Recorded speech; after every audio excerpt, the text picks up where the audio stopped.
Yeah, you seem to have. All right, so I was like, I listened to Loki's show fairly frequently when I take my walks. I love listening to Loki and Joe, but I checked out some of your episode and I saw, yeah, I guess you're an infamous Ralpher. You vomit. Yeah. So, What's that about, man? Why do you do that? How does it happen? well, a lot of it's nerves. Okay, so it's not just all like Gotcha. Yeah. booze induced.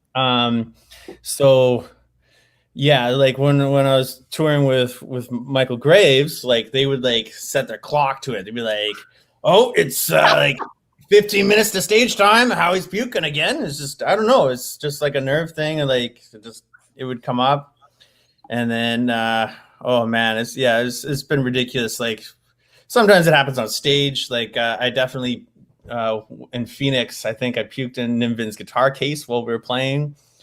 In Brussels with Michael Graves, I was actually sick. And so I was like barfing behind my bass amp on stage while still trying to play the songs. And there was this girl like taking photos, and like all she was doing was taking photos of me. She didn't want anyone else in the band, just me. And it's like, please don't be documenting this, please. Did you find them? Were they online?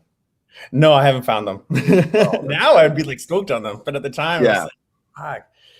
But yeah, it happens all the time. I'm a known Ralpher. You got to turn it into a game, man. Listen. You got to think about. You got to spin this, and the way you could spin it is like this.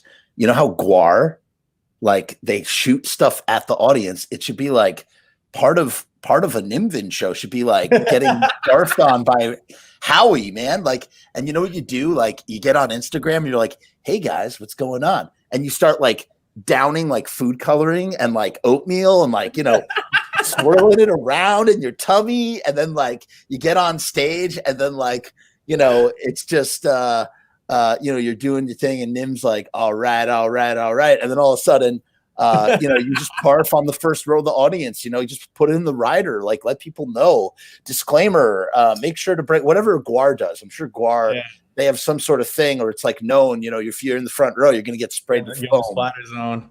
Yeah, you're in the splatter zone. So it's like, that's what they call it. It's the Wowie zone, and it's just like, I don't know if I could do that though. It's like, you're probably getting a lot of trouble, but well, no. The reason why is because I don't know if you heard about this, but like a few years ago, there was a musician from Vancouver who got busted going into Japan with like $7 million worth of drugs in a guitar case. Okay, no, I did not.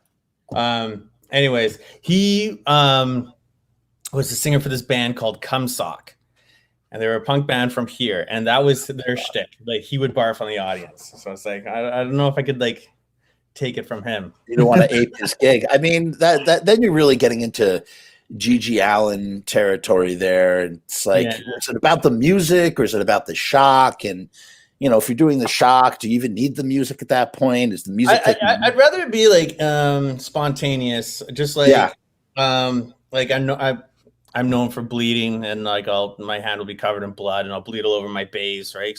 I just have like a shitty technique, so yeah. So I just scrape my hand on everything, and my bass is all pointy over there, and so it's like I bleed everywhere. And like sometimes I go to a show, meet some fans beforehand, and the fans will be like, "Hey Howie, are you gonna bleed tonight?" And it's like, well, I hope not. If